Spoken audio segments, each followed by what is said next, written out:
आने वाले 25 साल के लिए हमें उस पंच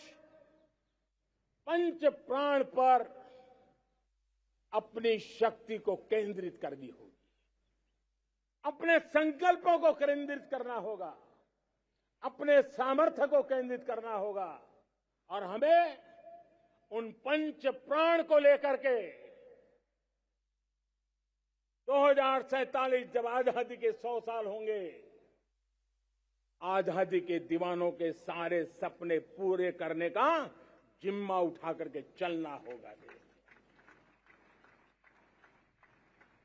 जब मैं पंच प्राण की बात करता हूं तो पहला प्राण, अब देश बड़े संकल्प लेकर के ही चलेगा, बहुत बड़े संकल्प लेकर के चलना होगा और वो बड़ा संकल्प है विकसित भारत।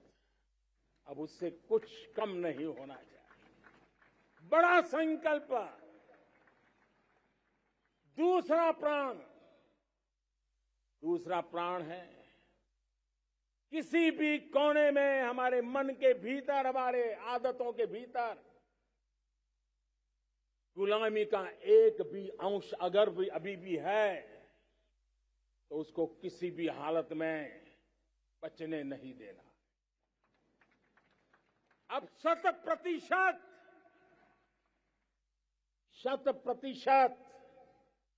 सैकड़ों साल की गुलामी ने जहां हमें जकड़ कर रखा है, हमारे मनोभाव को बांध करके रखा हुआ है, हमारी सोच में विकृतियां पैदा करके रखी है, हमें गुलामी की छोटी सी छोटी चीज भी कहीं नजर आती है, हमारे भीतर नजर आती है, हमारे आसपास नजर आती है, हमें उससे मुक्ति पानी ही होगी।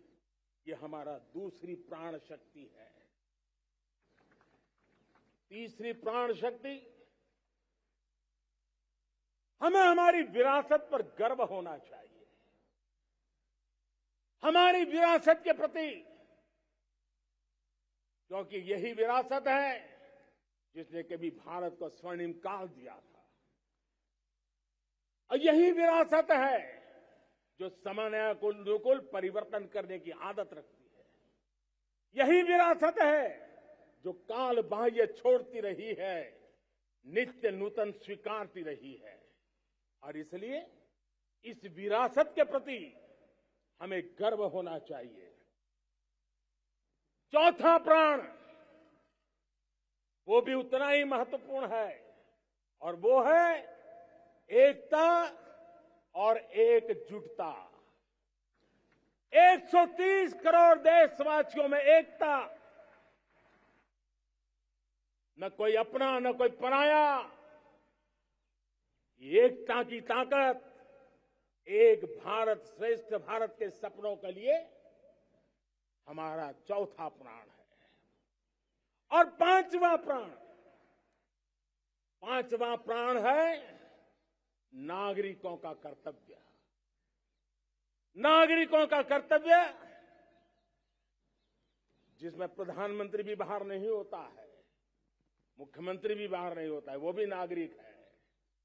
नागरिकों का कर्तव्य, यह हमारे आने वाली 25 साल के सपनों को पूरा करने के लिए एक बहुत बड़ी प्राण शक्ति है।